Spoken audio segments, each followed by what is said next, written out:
할렐루야. 오늘은 요한복음 14장 27절에 있는 말씀을 통해서 우리가 진정한 내적인 평안이 우리에게 어떻게 임할 것인가. 우리가 세상에 살면서 요새는 현대인들의 가장 특정 성향 중에 하나가 불안이다. 이 불안이 전체 이 나라 또 전체 이 사회를 이게 주관하고 있는 것 같아요. 왜 이렇게 불안해하는가? 한 3, 40년 전만 해도 이렇게 불안한 사회가 되지는 않지 않았겠는가? 우리가 경제적으로도 훨씬 잘 살게 되고 또 건강도 수명도 더 연장이 많이 되고 웬만하면 요새 90 사는 거 그냥 앞으로 10년 안에는 평균 수명이 아마 이제는 80세 후반, 우리나라가 OECD 국가 중에서 가장 오래 사는 나라 중에 하나다. 일본이 오래 살지만 앞으로 20, 30년 후에는 우리가 세계 1위가 될 것이 아닌가. 이렇게까지 생각을 합니다. 그럼에도 불구하고 여전히 우리는 불안하다. 그 불안한 이유를 그 사회심리학자들이 이렇게 얘기합니다. 미래에 대한 불확실성.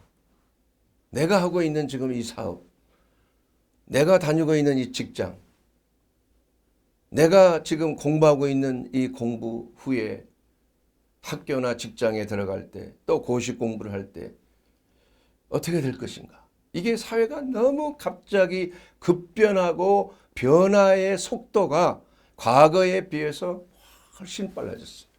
아주 새파란 20대 초반, 심지어는 고등학생까지도 이러한 향정신성 안정제 계통, 공황장애, 말할 수 없는 범불안증, 이러한 것 때문에 어찌할 줄을 몰라서 그러한 약에 의존되는 그러한 경우를 너무 많이 봅니다. 안타까워요. 약을 처방을 안 해줄 수도 없고 또 해주자니 건강이, 정신적 건강이 또한 위해가 있고 한참 나이에. 그래서 참 복음을 전하면서 어떻게 하면 그 마음을 좀 평안하게 유지할 수 있을 것인가. 이런 거에 대해서 상담을 하기도 하고 기도를 해주기도 하고, 그러나 그럼에도 불구하고 수많은 사람들이 그러한 불안증 때문에 말할 수 없는 고통 속에 있다는 사실을 부인할 수가 없는 것입니다. 그래서 우리 교회에서 사실은 이 불안에 대한 이 문제를 어떻게 잘 해결해 줘야 되는가. 예수님께서도 늘 샬롬, 평안하니요. 이 샬롬이란 그 말이 바로 중동 지방에는 하나의 인사죠, 인사. 평안합니까? 우리나라에는 과거에 식사하셨어요? 참 웃지 못할, 아마 그 젊은 층들은 도저히 이해 못할 거예요. 그런데 밥 먹듯이 굶었으니까 식사를 했는지 안 했는지 이거 확신이 서질 않아. 그러면 식사 못하는 사람이 너무 많으니까 밥이라도 좀 챙겨줘야 되니까. 이게 인사가 됐었어요. 지금은 그런 인사는 거의 안 합니다만 아직도 그런 인사 하는 분들이 계세요. 저한테도. 식사하셨어요? 예. 그래 참 우리나라가 그만큼 못 살았습니다. 그런데 참 이런 나라가 세상에 이렇게 불과 몇십 년 사이에 10대 경제 대국 안에 들어 놀랍습니다. 하나님의 은혜가 놀라워요. 이런 나라가 없습니다. 예. 또 기독교의 그 복음이 이렇게 강력하게 전파되고 짧은 기간 안에 기독교 인구 대비 숫자 대비해서 10대 기독교국으로 우리나라 9번째예요. 9번째. 다른 나라들은 다 미국, 영국, 북유럽 그런 계통이에요. 동남아시아는 우리가 없습니다. 우리나라밖에 없어요. 이러한 그 축복을 받은 나라에서 그러나 불안증으로 시달리고 또 불면증으로 시달리고 자살로 세상을 마감하는 그러한 숫자는 세계 1위예요, 우리가. 엄청납니다. 매일 40여 명이 자살하고 있어요. 예. 도대체 우리나라가 그러면 축복을 받은 나라인가? 우리가 영적으로 하나님께서 우리나라에 대해서 어떻게 생각하고 있겠는가? 이런 것을 생각하지 않을 수가 없다 이겁니다. 그런데 사실 이 불안이라는 것이 반드시 나쁜 것만은 아니에요. 여러분, 나는 전혀 불안하지 않다. 만약에 이런 분이 계신다면 그분은 얼마 못 가서 죽습니다. 이 불안이라는 것은 정상적인 반응이에요. 미래에 대해서 준비하기 위해서요. 내게 혹시 이런 일이 닥칠 가능성이 있다는 거예요. 그래서 준비해야 되는 거예요. 여러분, 불안이 지속이 되게 되면, 아까도 얘기했지만 불안이라는 것은 적정의 불안은 필요하다. 누구에게나 불안은 있을 수 있어요. 그게 또 필요합니다. 왜냐하면 미래에 대한 것을 예측하고 그 불안에 대한 감정을 통해서 준비하고 대비를 할 수 있기 때문이에요. 그러나 이것이 뛰어넘게 되면은 범불안 장애가 들어오게 돼요. 그럼 나타나는 여러 가지 현상들이 있는데 그 현상들이 뭐냐? 첫째는 공황장애. 여러분, 공황장애라는 것은 예기치 아니하는 때에 알 수가 없어요. 갑자기 오는 거예요, 불안이. 그러면 갑자기 막 가슴이 두근거리고 숨을 쉴 수가 없고 어찌할 바를 내가 모르는 거예요. 이건 갑작스럽게 교감신경이 나도 모르게 흥분하는 거예요, 이게. 그래서 언제 올 줄 모르는 이러한 참으로 죽고 싶을 정도로 심각한 불안 속에서 아예 기절까지 하는 사람도 있어요, 기절. 병원에 와서도 막 소리 지르고 나 죽는다고 이 불안을 갖다가 참아낼 수. 그래서 막 119 부르고 응급실에 가서 딱 보면 그냥 싹 또 사라져요. 이게 근데 언제 올 줄 모르니까 이제는 밖을 못 나가는 거예요. 예. 지하철 타는 것도 무섭고 여행 가는 것도 무섭고 비행기 못 타요. 예. 이거 큰 병입니다, 여러분. 이게 그런 분들이 예상외로 많아요. 뭐 연예인들만 있는 게 아니에요. 이제 특히 젊은 20, 30대 층에 많이 들어있어요, 이게. 또한 두 번째로는 뭐냐? 강박장애. 여러분, 강박장애는 사실은 불안 때문에 오는 것입니다. 혹시 세균이 내 손에 묻어 있지 않나? 또 씻고 또 씻고 또 씻고. 문을 잠그고 왔나? 또 집에 가서 또 확인을 해. 뭐 화덕 가스불 혹시 끄고 왔나? 불안해. 가서 또 확인합니다. 그리고 밖에 나왔는데 또 확인했음에도 불구하고 또 확인하고 싶은 마음. 이거 문제가 있는 거예요. 이게 강박장애라고 하는 겁니다. 이게 심해지면요. 가다가도 또 와서 목사님 이 말씀하신 거 맞죠? 네, 맞아. 좀 써주세요. 그런 사람 내가 몇 번 있어요. 괜찮다. 이 문제는 이렇게 해서 괜찮은 거야. 그래서 또 자기 불안이 또 오면 그거 보는 거예요. 이게 말로만 해서 안 되고 직접 써서 줘야 돼. 그게 얼마나 힘들겠어요, 그 삶이. 그러나 실질적으로 그러한 불안장애라는 게 그만큼 무섭습니다. 또 한 가지는 뭐냐? 외상 후 스트레스 장애예요. 그것은 어떠한 그 사고나 재해를 느꼈어. 아주 그냥 치명적인 이러한 생명의 위협을 느끼는 그러한 감정의 상처, 놀란 거, 이러한 것들이 마음속에 쓴뿌리로 내재되어 있다가 어느 순간에 이게 또 회상을 통해서 나타나는 거예요. 자기가 하고 싶어서 하는 게 아니에요. 예. 생각이 나는 거예요. 회상이 되는 것입니다. 그래서 동일한 강도의 그러한 불안증에 사로잡혀요. 어쩔 줄 모릅니다, 이게.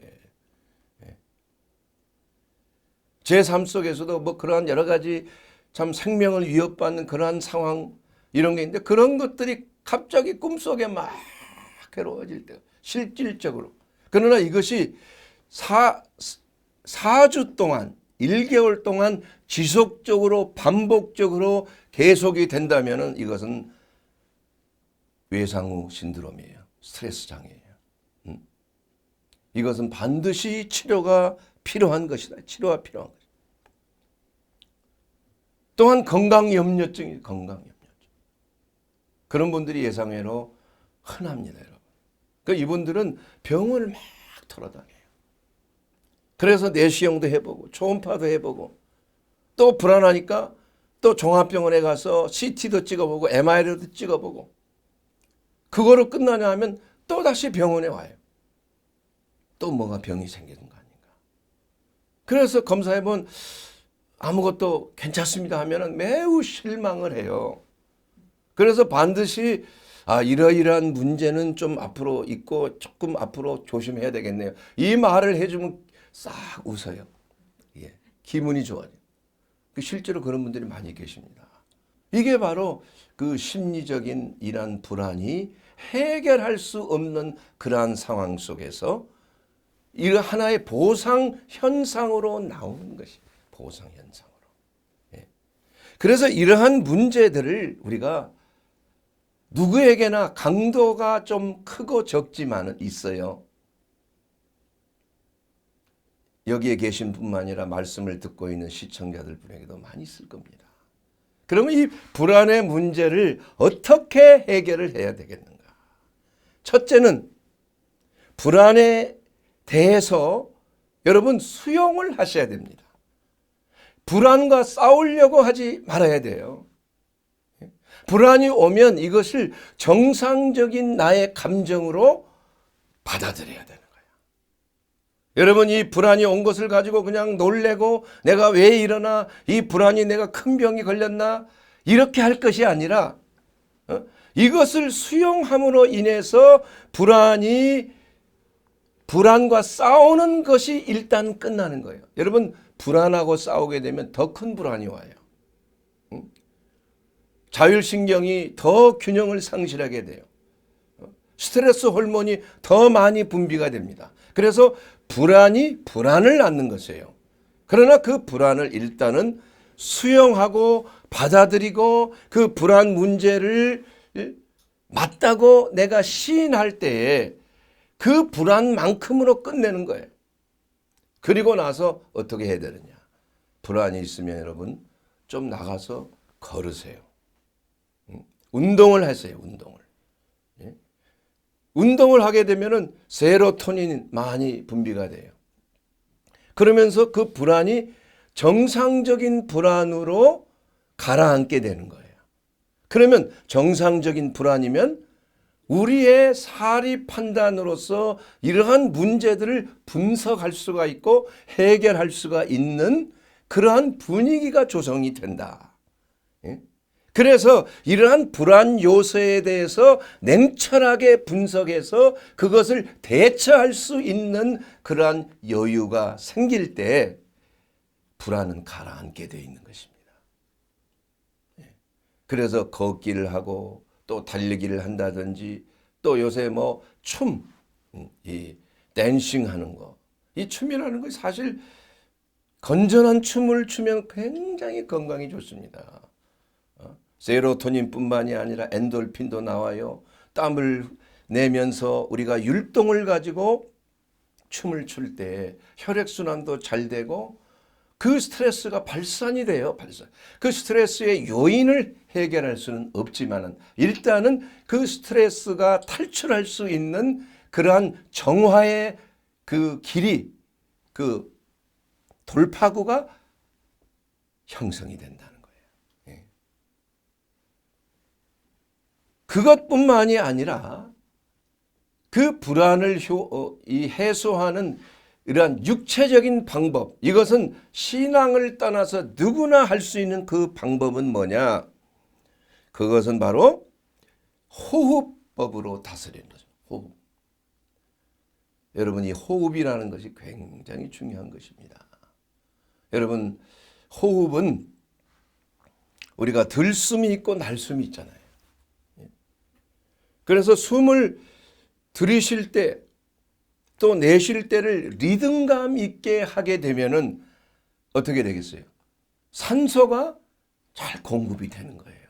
근데 우리가 흥분하고 불안해하고 두려워하면은 그 숨이 정상적인 숨이 안 돼요. 그래서 숨이 짧아지는 겁니다. 산소 공급이 제대로 안 되는 거예요. 이것이 나아가게 되면 과호흡 증후군이 되고, 과호흡 증후군이 계속되게 되면 숨을 쉬어도 숨이 안 쉬어지는 거예요. 그래서 이마트 봉지 같은 걸로 이렇게 딱 둘러쓰고, 과호흡 증후군의 치료 방법 중에 하나가 봉지를 둘러쓰고 천천히 심호흡을 하면 숨가쁜 증상이 조금 사라지는 거예요. 거꾸로죠. 생각하기에는 그냥 벗고 막 호흡을 크게 하면 좋을 것 같은데, 하면 할수록 그 호흡으로 인해서 이산화탄소가 더 많아지는 거예요. 이게 호흡의 기능장애예요, 기능장애. 그래서 일단 그런 과호흡 증후군 증세가 오게 되면은 밖으로 나가야 됩니다. 길을 걸어서 심호흡을 천천히 하거나, 급할 때는 이마트 봉지 이런 걸 둘러쓰고 1분 정도 천천히 호흡을 하게 되면 그 숨이 가라앉아요. 여러분, 이 산소라는 것이 우리의 뇌세포에 가장 필요한 것이에요. 뇌세포에 산소가 공급이 안 되면 정상적인 사고가 안 됩니다. 자, 여러분, 근육세포에 필요한 산소가 1이라고 가정을 한다면은, 그 심장 근육세포는 5예요. 5배입니다. 산소가 필요해요. 그런데 뇌 신경세포가 필요한 산소는 그것보다 12배나 된다는 거예요. 12배. 그래서 그만큼 불안증으로 인한 비정상적인 호흡으로 인해서 신경세포의 정상적인 생각과 판단이 마비된다는 거예요. 아주 그 공황에 빠지게 되는 거예요. 그래서 첫째는 불안이 오게 되면 여러분, 과호흡 하지 말고 가만히 앉아서 숨을 깊이 코로 들이쉬어요. 잠깐 멈춘 다음에 또 날숨으로 입으로 호흡을 쭉 천천히 내뱉어야 돼요. 그리고 다시 들숨, 코로 인해서.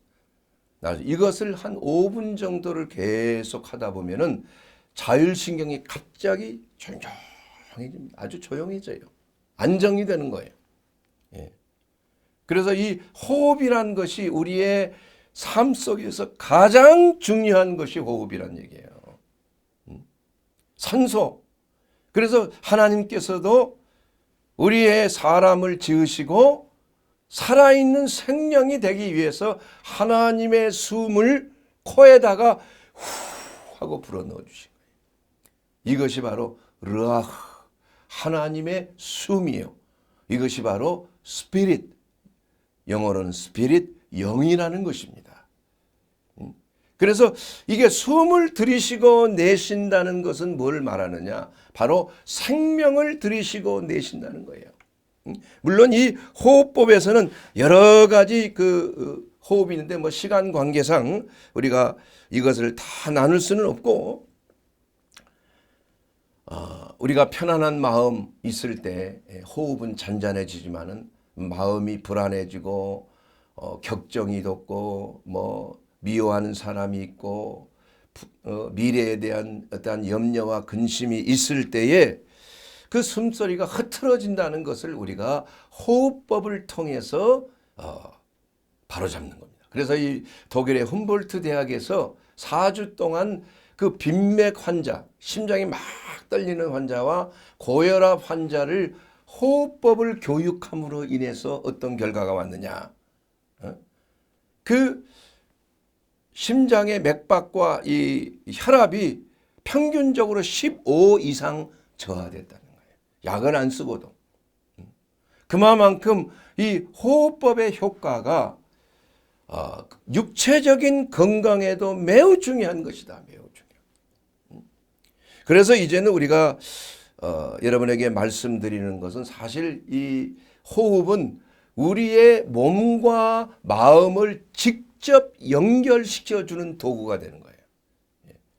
그래서 이 기독교이란 그 영역을 떠나서도 뭐 뇌호흡이라든지 뭐 요가라든지 이러한 뭐 기공치료라든지 이런 것들이 사실은 다 호흡에서 나오는 겁니다. 호흡을 어떻게 하느냐에 따라서 마음이 편안해지는 거예요. 명상도 마찬가지예요. 명상도 사실은 뭐 생각하고 그냥 뭐 이러한 정신적인 기법이 아니라 호흡법입니다. 호흡을 되도록이면 천천히 쉬는 거예요. 그렇게 되면 노화 현상도 그만큼 늦어진다 그래요. 왜냐? 활성산소가 적게 생기는 거예요. 과학적으로. 그래서 세포가 손상되는 것이 훨씬 적어지는 거예요. 그래서 이 호흡이 얼마만큼 깊고 천천히 쉬느냐에 따라서 그 사람의 그 연령이, 그 사람의 생명의 연령이 좌우가 된다. 이렇게 그 의학자들은 연구 결과를 발표한 것이 있는 것입니다. 자, 여러분, 이마만큼 우리가 육체적인 호흡법을 통해서 우리의 마음의 평안을 얻을 수 있을 뿐만이 아니라 우리는 그리스도인으로서 영적인 호흡, 바로 기도라는 것이 바로 우리의 영적인 호흡 아니에요. 그러면 이 기도라는 건 뭐냐? 하나님의 그 성령 안에서, 여러분 에스겔 골짜기의 그 에스겔 선지자를 통해서 하나님께서 에스겔서 그 몇 장인가요? 37장이죠. 9절에 있는 말씀을 통해서 사방에 있는 생기야 이 죽음을 당한 자에게 불어서 살아나게 하라. 이렇게 말씀으로 명령하셨어요. 그러자 에스겔 선지자가 그 죽은 해골들이 그냥 뼈들이 다 흩어져, 이게 환상 중에 나타난 건데 사실 이것은 이스라엘 백성들의 영적인 죽음을 말하는 거예요. 영적인 호흡이 없습니다. 하나님과 관계가 끊어진 거예요. 그래서 그러한 영적인 호흡이 끊어지게 되면, 기도가 끊어지게 되면, 하나님의 말씀의 생기가, 그 성령의 역사가 끊어지게 되면 영혼이 죽어버리는 거예요. 그래서 마른 뼈다귀처럼 골짜기에 흩어져 있는 상태가 바로 이스라엘 백성들의 상태다. 그래서 에스겔 선지자에게 너는 나를 대언해서 사방에 있는 생기야 그 뼈에 들어갈지어다. 이렇게 대언하라. 에스겔 선지자가 대언할 때 사방에 있는 생기, 이 생기가 뭐냐? 르아흐입니다. 르아흐. 바로 하나님의 영이에요. 르아흐는 스피릿으로 그 번역이 될 수가 있는 거예요. 그 사방에 있는 영의 역사, 성령의 역사가 그 죽어 있는 해골과 같은 이스라엘 백성들에게 그 성령이 들어가게 되니까 나중에는 뭐 뼈와 뼈끼리 막 붙게 되고 거죽이 붙게 되고 또 살이 붙게 되고 몇 번을 통하여 사방에 있는 생기가 들어가라고 또 명령하니까 나중에는 일어나서 뭐가 됐어요? 큰 군대를 이루었더라. 이것이 바로 우리 그리스도인들이 인간의 노력으로 우리가 하나님의 군대가 되는 게 아니에요. 우리는 성령을 받아야 되는 거예요. 하나님의 영을 받아야 된다 이겁니다. 뭘 통해서? 하나님의 말씀을 들을 때, 에스겔 선지자가 하나님의 말씀을 대언하여 사방에 있는 생기야 들어가라. 이런 말씀을 들을 때에 뼈다귀 같은 이스라엘 백성들이 살이 붙기 시작하고 뼈와 뼈끼리 맞기 시작하는 거야. 나중에는 큰 군대를 이루어서 하나님의 군사가 된다 이겁니다. 능력 있는 하나님의 백성들이 된다 이겁니다. 그래서 하나님의 말씀에도 생선을 달라고 하는 자에게 뱀을 줄 자가 어디 있겠느냐. 떡을 달라고 하는데 돌을 줄 아비가 어디 있겠느냐. 알을 달라고 하는데 뱀을 줄 아버지가 어디 있겠느냐.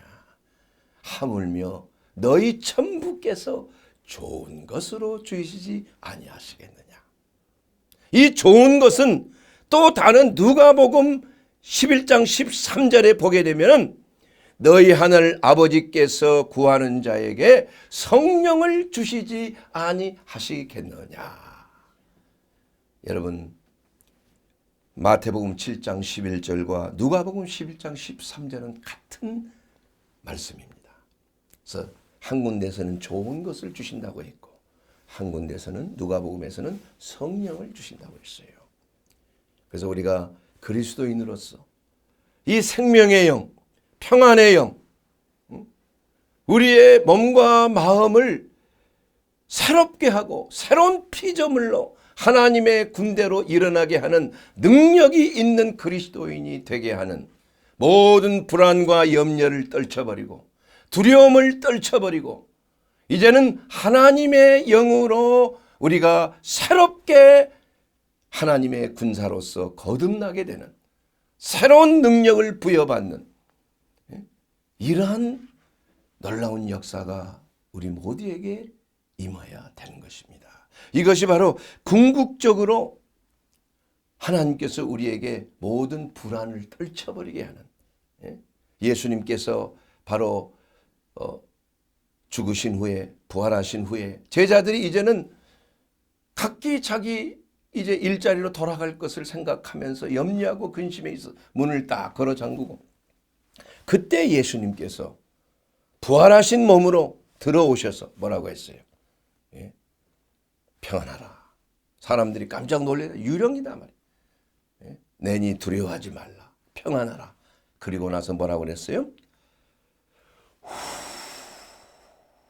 제자들을 향하여 다 숨을 불어넣어 주시고, 숨, 르아, 하나님의 영입니다. 그러면서 뭐라고 말씀하셨어요? 성령을 받으라. 그 성령의 역사, 그 주일날 일어났던 그 성령의 역사, 바로 오순절날 50일 후에 일어났던 마가의 다락방의 성령의 불과 같은 그 역사, 그 역사로 인해서 불안과 두려움에 떨고 있던 모든 그리스도의 제자들과 하나님의 백성들이 120명의 백성들이 다 성령 받고 성령의 불을 받고 일어나 이제는 모든 불안을 떨쳐버리고 두려움을 떨쳐버리고 나가서 복음을 전할 때 5,000명이 회개하는 역사 나타난다 이거예요. 5,000명이. 사랑하는 여러분, 이와 같이 하나님의 영을 받는 우리가 기도, 이것이 바로 영적인 호흡 기도예요. 그 기도가 굉장히 중요합니다. 우리의 삶 속에 이 말씀은 우리가 뭐 매일 매 순간 먹을 수는 없어요. 그렇죠? 그러나 기도는 한 번도 쉬지 아니하고, 쉬지 말고, 여러분 호흡을 4분만 쉬어보세요. 뇌가 그냥 죽기 시작하는 거예요. 뇌사가 되는 거예요. 밥은 한 일주일 안 먹어도 40일까지 안 먹어도 사람은 죽지 않을 수 있는 거예요. 그러나 기도는, 영적인 호흡은 쉬지 말고 해야 하는 것입니다. 그래야 우리의 영이 새 힘으로, 성령으로 새 힘을 받고 하나님의 능력을 받고 모든 세상이 주는 미래에 대한 불확실성, 이 불안을 떨쳐버리는 거야. 그래서 성령이 우리와 함께 하시면 바로 예수님이 우리와 함께 하시는 거예요. 삼위일체 하나님이 우리와 함께 하시는 하나님. 그렇기 때문에 우리는 하나님의 영을 받기 위해서 우리는 하나님의 말씀을 듣고 기도할 때, 호흡을 할 때 하나님의 영으로 우리가 충만케 되는 것입니다. 불안이 떠나가는 것입니다. 마지막으로 여러분, 이 불안을 이기는 방법은 균형을 바로 잡는 것이다. 여러분, 불안증이 왜 오는 것인가? 우리의 마음속에 있는 균형이 상실되면 불안이 오는 거예요.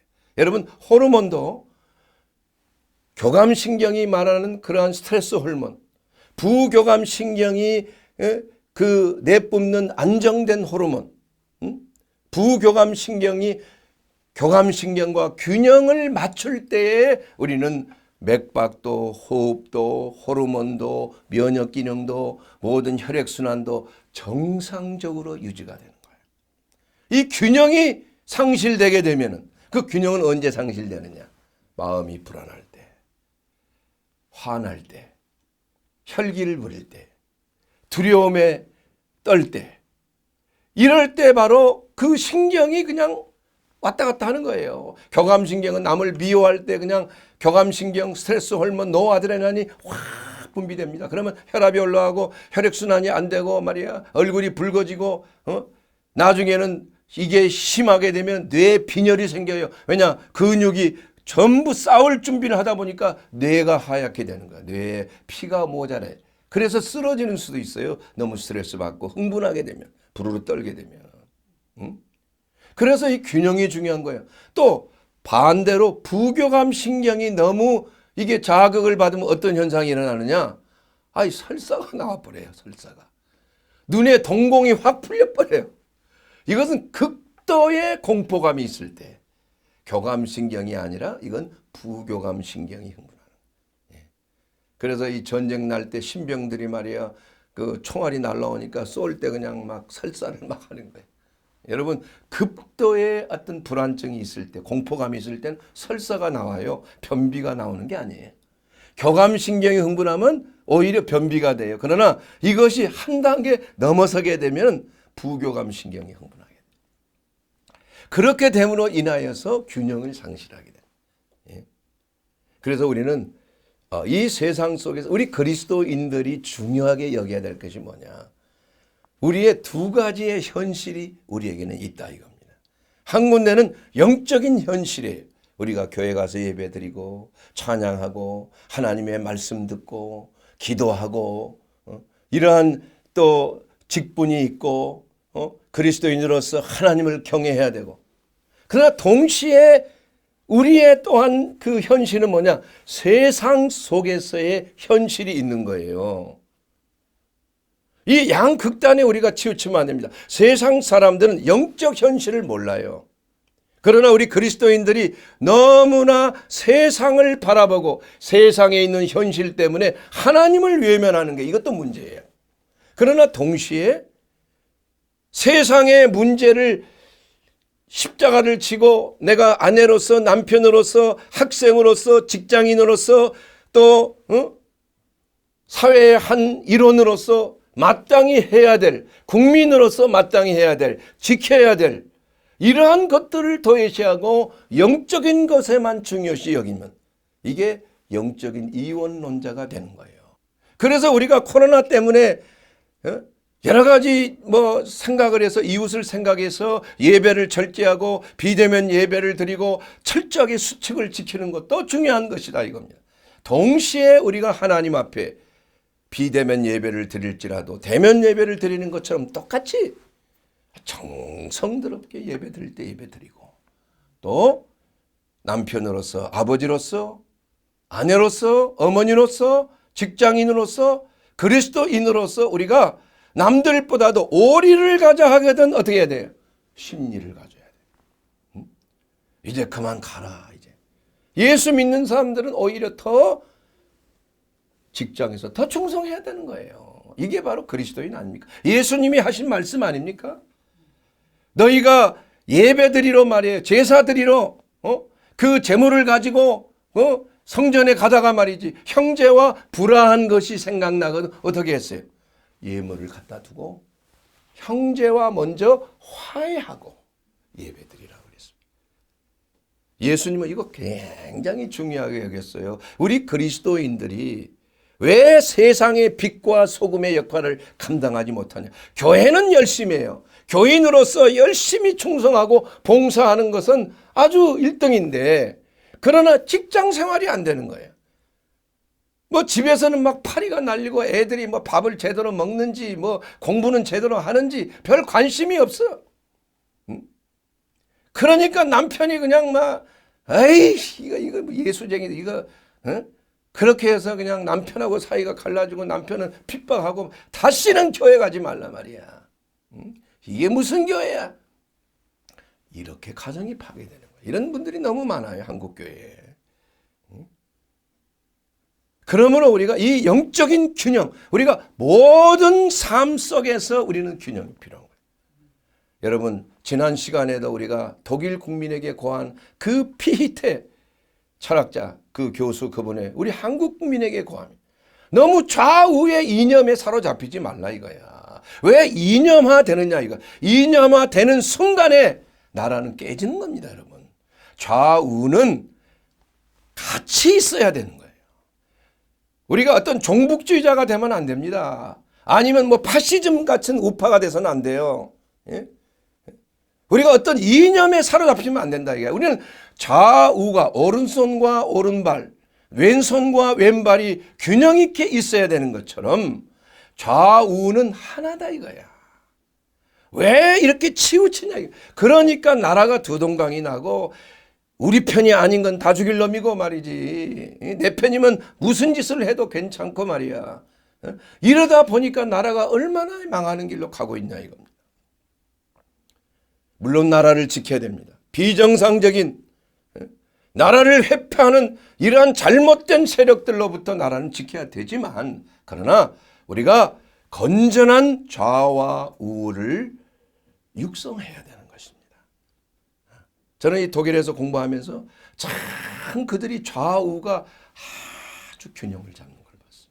이러한 사회가 됐을 때 우리가 균형 잡힌 사회, 그리스도인들이 영적인 현실과 이러한 세상 속에서의 그 현실의 그 균형이 잡힐 때, 영성과 지성의 균형이 잡힐 때, 진리와 은혜의 균형이 잡힐 때, 말씀과 성령의 균형이 잡힐 때, 바로 그 사람은 건전한 그리스도인이 될 수가 있고 불안에서 해방될 수가 있는 것입니다. 여러분, 모든 불안은 불균형에서 오는 것입니다.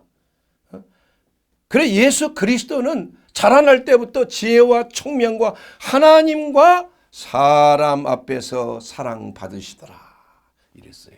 하나님에게만 사랑받은 게 아닙니다. 사람에게도 칭찬받아야 돼요. 여러분, 초대교회 때 그리스도인 중에서 집사를 택할 때 세상에서 이 사람이 얼마나 칭찬을 받고 있나, 얼마나 이 사람이 대인관계가 좋은 사람인가, 이런 사람을 뽑았어요. 그저 기도 열심히 하고 헌금 많이 낸다고 해서 직분을 주는 게 아니란 얘기예요.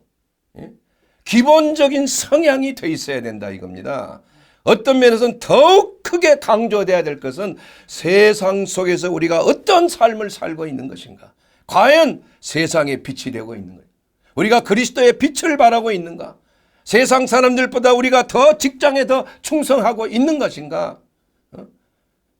학생은 세상 사람들보다도 믿는 그리스도인의 학생으로서 그것이 제사예요. 공부하는 게 제사라 이거예요. 하나님 앞에 거룩하게 우리의 몸과 마음을 헌신하는 그리스도인, 이웃과의 화평하는 그리스도인, 형제와 불화할 때 이것부터 먼저 해결하고 하나님 앞에 나온 그리스도인이 되었을 때 비로소 불안은 떠나갑니다. 두려움도 떠나갑니다. 너희가 이 세상에서 환난을 당하나 담대하라, 내가 세상을 이겼느니라. 우리가 세상 현실이 너무 힘들고 어려울 때 하나님 앞을 바라봐야 되는 거예요. 그렇다고 해서 하나님만 바라보고 세상 속에서 있는 현실을 부인하면 안 된다 이겁니다. 사랑하는 여러분, 이 균형을 잡으시는 분이 바로 예수 그리스도이신 것입니다. 예수님께서 이 땅에 오신 것은 하늘 보좌를 버리시고 이 땅의 가장 삶의 현장 속으로 가장 낮은 자리에 오셨습니다. 이 세상을 구원하러 오신 것입니다. 우리 그리스도인도 마찬가지. 우리가 예수 믿고 구원받고 하나님의 은혜로 새로운 피조물이 되었다면 우리가 예수님처럼 가장 낮은 모습, 가장 불화가 있는 곳에, 세상에 썩어져 있는 곳에, 그곳에 들어가야 되는 것입니다. 그리고 그곳에 부패되지 아니하도록 그 어두운 곳이 밝게 비춰지도록 예수 그리스도를 말로만 전할 것이 아니라 행함으로, 그리스도의 사랑으로 균형 잡힌 그리스도인으로서 삶을 살아야 하는 것입니다. 사랑하는 여러분, 그러기 위해서 예수님이 나의 구주가 되어야 됩니다. 예수님이 나의 존경하는 성인이 아니에요. 예수님은 나의 왕이시요, 나의 살아계신 나를 다스리시는 주님이에요. 교회에서만 다스리는 게 아니에요. 내 직장에서도 다스리고, 내 가정에서도 주님이 왕이시고, 내 학생은 공부하는 데서 주님이 왕이 되셨어. 모든 범사에 먹든지 마시든지 주께 영광이 되는 놀라운 성도의 삶이 되어야 하겠습니다. 예수님을 믿으십시오. 예수 그리스도 안에 들어오십시오. 예수님, 저는 죄인입니다. 지금까지 내 생각대로, 내 뜻대로 잘못 믿었습니다. 주님, 오늘부터 예수님이 내 왕이 되어주시고 주님이 말씀하신 대로 순종하며 나아갑니다. 저의 죄를 용서해 주세요. 그리고 이제는 변화되어서, 새롭게 변화되어서 아버지의 선하시고 온전하신 뜻을, 기뻐하신 뜻을 이루기를 원합니다. 주님, 성령을 부어주시옵소서. 간절히 구합니다. 성령이 아니고서는 예수님을 주라 시인할 자가 없다고 했습니다. 성령님, 오늘 이 시간 성령께서 여러분에게 임재할 때 우리가 진정으로 균형 잡힌 그리스도인으로서, 이 세상의 빛으로서, 소금으로서 그 사명을 감당하는 모든 불안을 떨치고 내가 너희에게 평안을 주노라. 이 평안은 세상이 주는 것과 같지 아니하노라. 오늘도 그리스도의 평안이, 그리스도께서 여러분의 삶을 다스리고 하나님의 나라가 되었을 때 초막이나 궁궐이나 먹든지 마시든지 하나님의 나라가 되는 놀라운 평안이 우리의 삶 속에 넘쳐나게 되기를 주의 이름으로 축원합니다.